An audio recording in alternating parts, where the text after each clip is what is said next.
Hi, everybody. This is Lisa. And this is Joe. And welcome to your Cheap Date Show for February 2nd, 2008. On this week's show, it's a Mardi Gras spectacular. I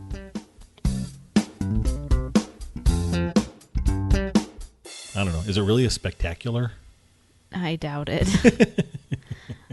Ask me again at the end of the show. There you go. Yes, it's Mardi Gras time. It's that time of year. Is it like Girls Gone Wild? Kind of. Audio version? Yeah. You ready? Woo! Uh-huh. Okay, now that we've put bad images in our listeners' heads, welcome to the Cheap Date Show, folks. We're glad that you joined us. Mm-hmm. How are you tonight, honey? I'm good. How are you? I am just great. We have a fully packed show tonight. We do. We should get to it. We should just get right to it. Enough of this small talk. Show today is crowded, so we must move quick. You know what? A little cheap date something or other to the first person who can identify that quote from email. Okay. And we have people who think they're pretty masterful with the Google, but I don't think that particular phrase is in the Google. So if anyone can identify where that came from, we may send you some, apple butter or something. That's cheapdateshow@gmail.com. Okay. Identify where that quote came from. Let's do a recap of Biscuits and Gravy from last time. Yes. Thank you to Nan for giving me tips on gravy. I read it. Where are we with this? What all have we discussed? You wanted an idea of what to do. Right, because we talked about square cut biscuits. Right. Brilliant. Mm-hmm. And, okay, right, last time my gravy was kind of bland. Kind of sweet and creamy, but bland. Right. Okay, I used the spicy sausage, and I added a lot of pepper. Mm-hmm. And then I added more pepper. And then when I just couldn't squeeze any more peppery out of the pepper, I added a little cayenne pepper. There you go. Now you're cooking. And then some salt. Right. It was a little peppery.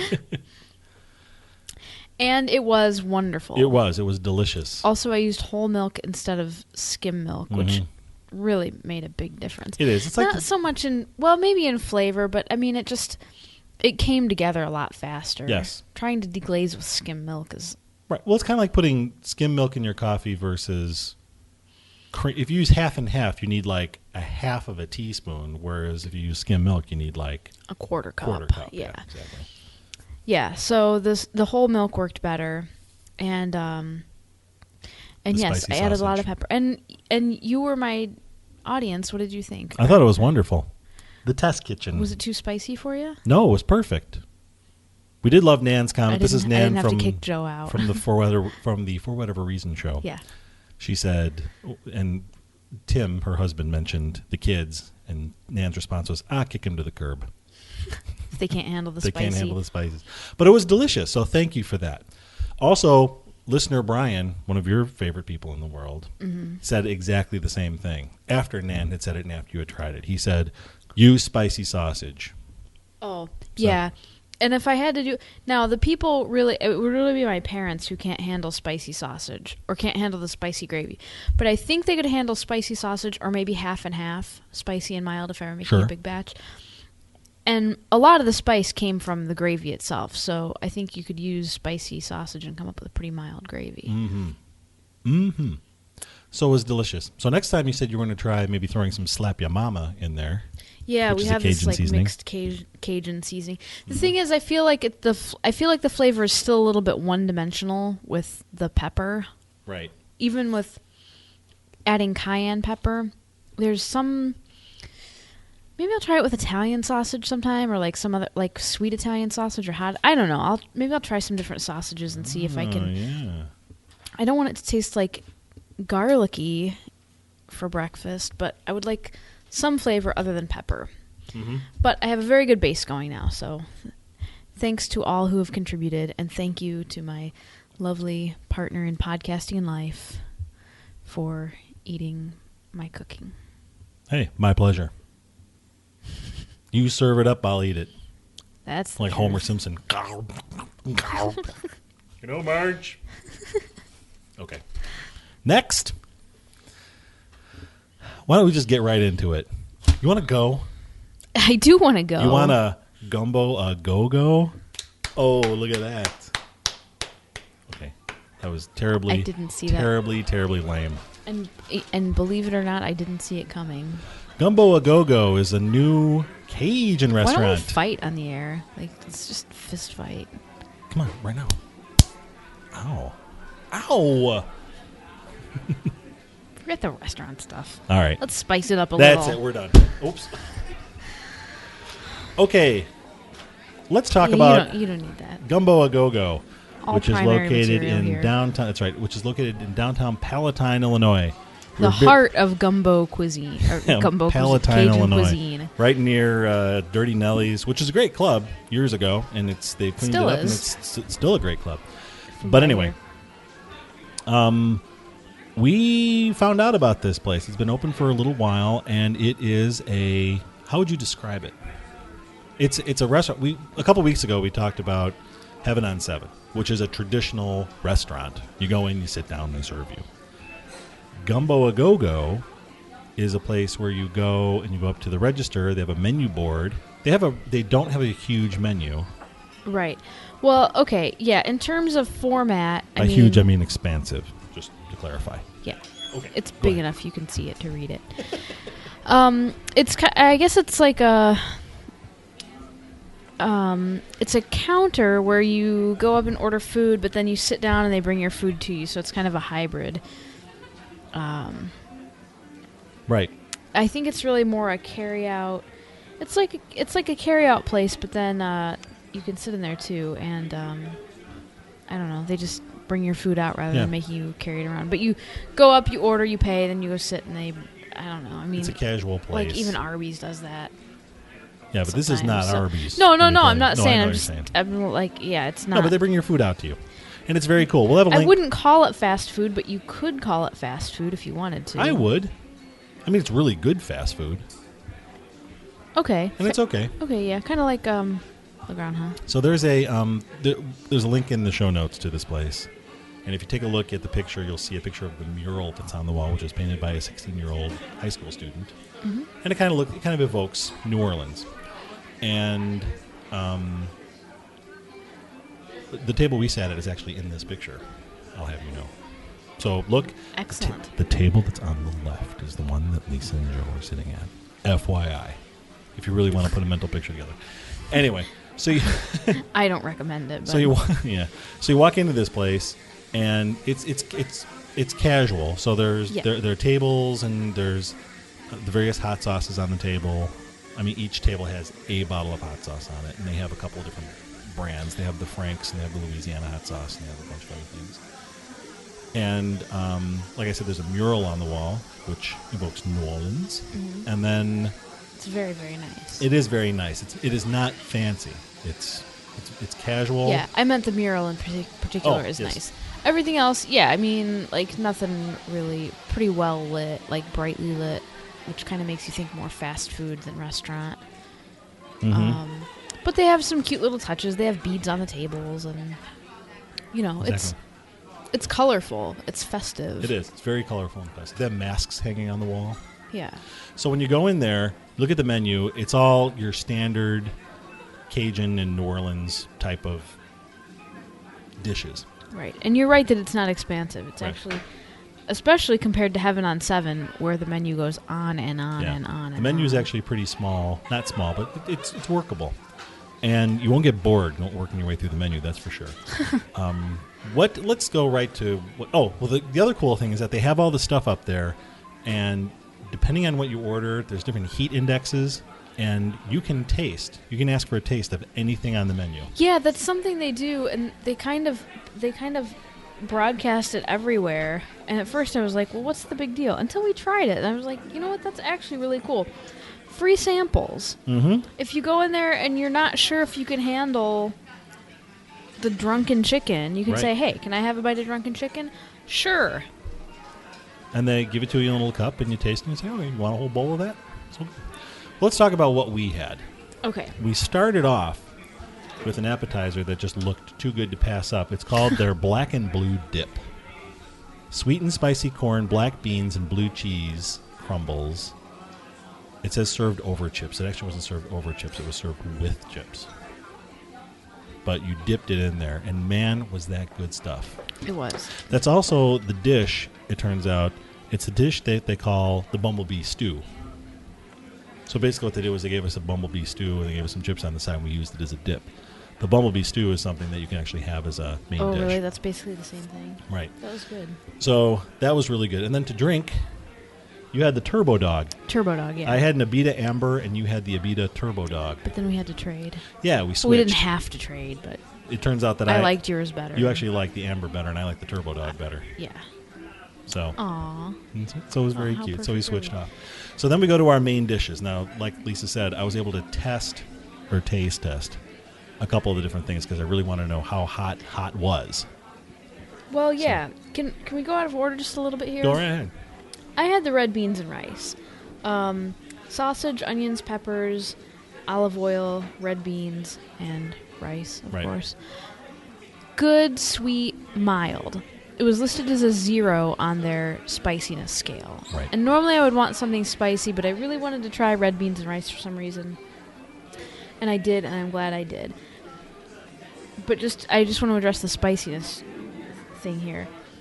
Joe walked up to the counter and immediately wanted to talk about the number 10 on the spicy meter. It was top of the list. Yes, it was number 10.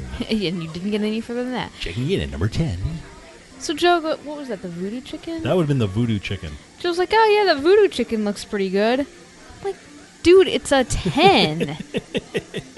It's the spiciest thing on the menu, and that's what you immediately go for? Well, we got a sample of it, and it was actually not unbearable. What you ended up getting was a 7. Right. And it was what I would call like a 2 or 3 star dish at a Thai restaurant. My 0 was not spicy at all. Your 7 was not particularly spicy, I didn't think. I thought it was spicy. It wasn't unbearably spicy, but it was less spicy than the voodoo chicken. But don't you think you've gone out for spicy Thai food that's been a lot spicier? Oh, yeah. Okay, that's what I'm saying. Okay. That I think their spiciness scale does not go very high, which is okay. I'm not... Well, that's fine. I'm going to disagree with you, though. Okay. Because the voodoo chicken, I probably could not have had an entire bowl of that. Oh, really? Oh, yeah. I couldn't have. It was too much. It was delicious. I'm motioning towards the restaurant right now. It was delicious, folks. But it was way too... I could not... It was good in that little thing they gave me. A little, like, ketchup cup thing. And I probably could have had, a small bowl of it or something as a side, but you really needed something to cut the heat on that because it was really, really hot. Okay. Everything they serve there is served in 30-ounce white ceramic bowls. Everything. So it's totally your style. And it makes it really easy for them to clean up, too, I imagine. Yeah. You don't have to worry about what they're going to put stuff in. And, of course, with a big hunk of rice. So, as Lisa said, she had the red beans and rice. The voodoo chicken, which she described before, was very good from what I tasted. But I did go down one notch to the 7 heat-rated drunken chicken, which was shredded chicken, slowly marinated in Cajun spices, olive oil, stewed tomatoes, and lots of beer. Mm-hmm. I got a little beer flavor off of it. So did I. It was very good. It was very good. So it was delicious.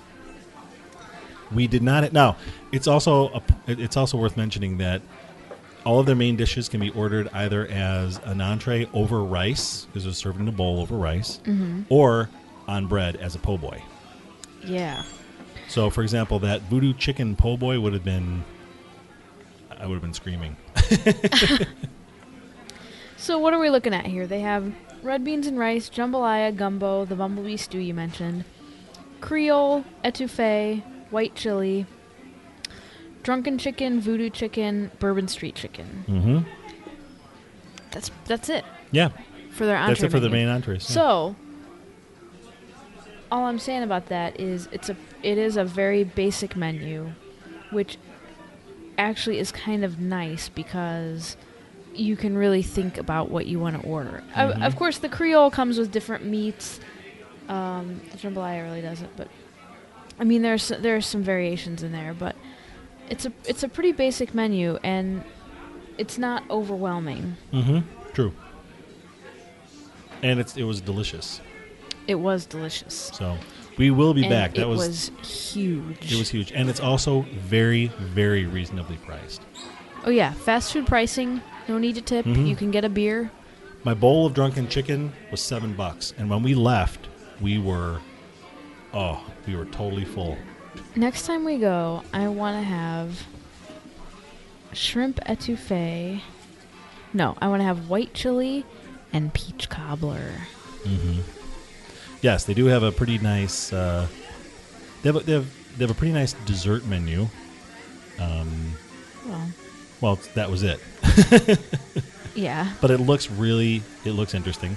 They have Coke products, which is always a good. There's a thumbs up for me, and then various beers, and they have actually a pretty nice little wine list too. Mm-hmm. So you can do that as well. On the appetizer side, we had, like I said, we had the black and blue dip. They also have the spinach and artichoke, dip, and they also have crawfish cheese dip, which is crawfish tail smothered in etouffee served with chips. So the next time we go back there, we'll try that. They also have coupons for your first visit or for the first time you're eating there, and they were very nice. They applied the coupons right when we went there, and right when we went there for our first time. So that was really good. I think for a new restaurant opening where they are, and for being a type of food that we don't really see around here very often, they're doing a really good job of making it easy. Yes. Oh, and what I wanted to say about the spicy issue is, of course, you have hot sauce on the table, so if you need hot, if you crave the pain, there's a huge bottle of Tabasco right there. Yeah, they have Knock yourself out. Yeah, they have Tabasco. As I mentioned, they have Tabasco. They have Frank's. They have Louisiana hot sauce. There was one other one too. Yeah. So if you want it hotter, all good stuff. You go right ahead. No rooster sauce though, because that would belong in like a Thai or a Chinese place. Yes. Okay. Speaking of celebrations, yeah, the show goes out on Groundhog Day. That's right. Is this going to be like the movie Groundhog Day? I don't know. I'm trying to think of a good Groundhog Day joke. It's just not coming. Okay, you work on that. In the meantime, we'll let people know that Gumbo A Go-Go... Oh, I'm sorry. ...is located... That's okay. Keep that thought going. Just keep your thought. Gumbo A Go-Go is located at 45 North Bothwell in Palatine, Illinois. It's right by the Palatine Metro Station. That's Gumbo, and their website is gumbogogo.com. Link in the show notes.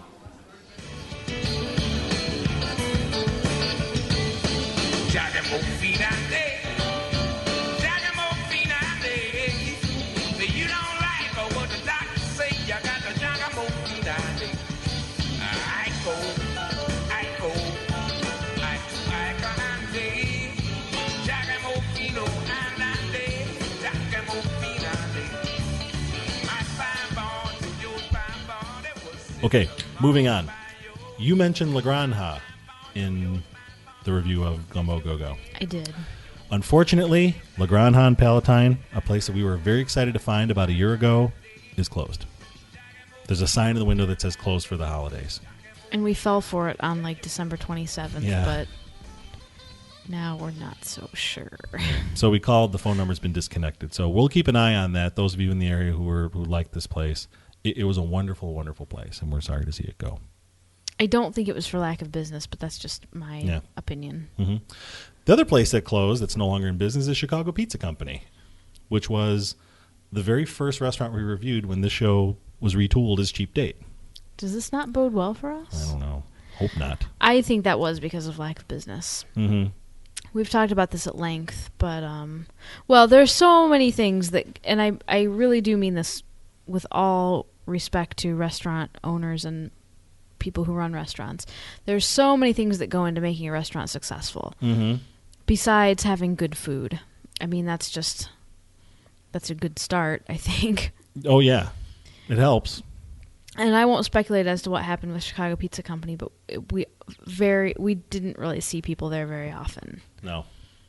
And they tried. They had free Wi-Fi and things like that, but we never really saw a crowd there. Yeah, so I won't speculate what they did wrong. But anyway, just so in case anyone's wondering, those places are no more. Moment of silence for those places. Okay, let's move on.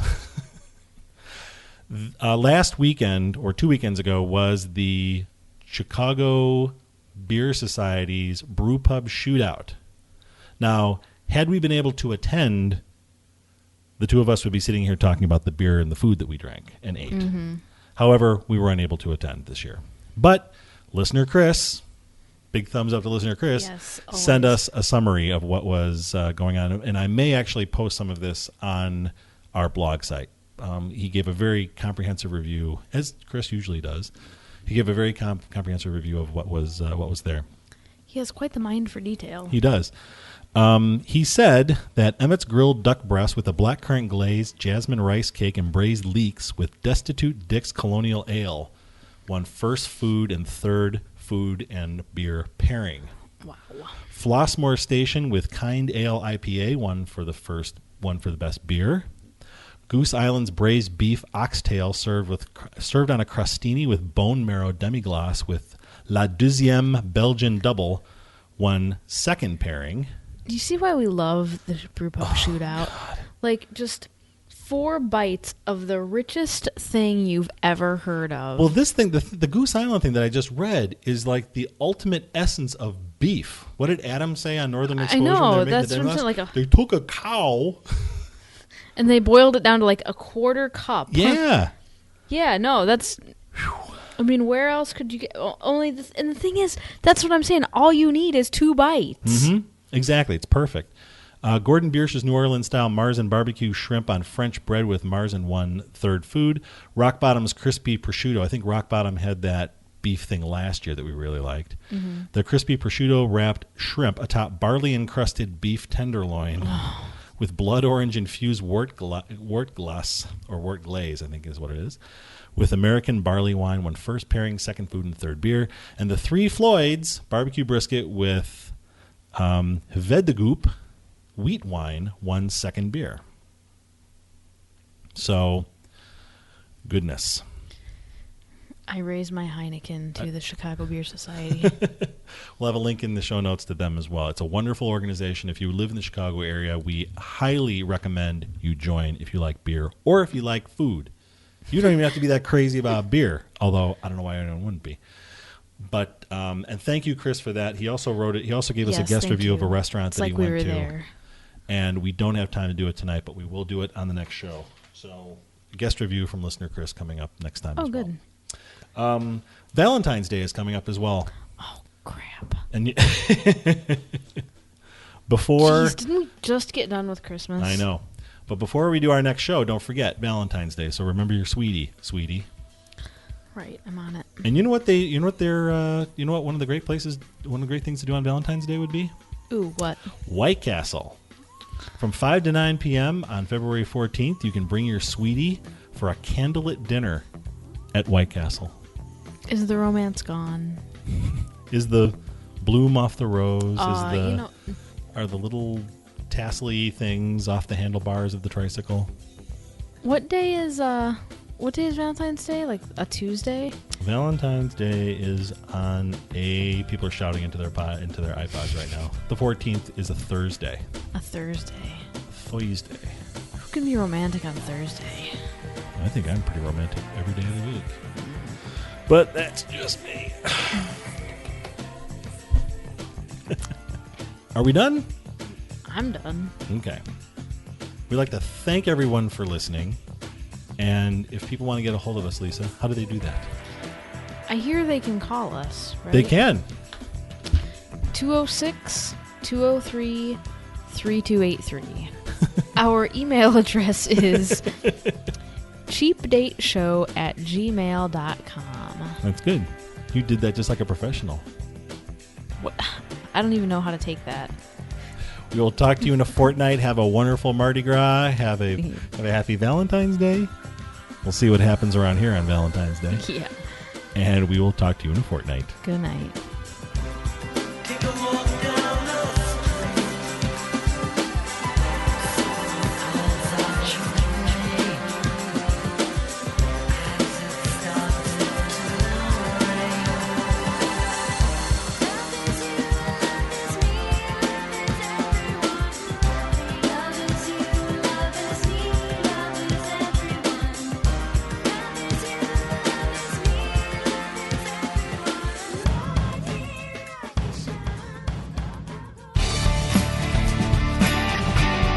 This podcast is a production of Cheap Date Media at cheapdatemedia.com.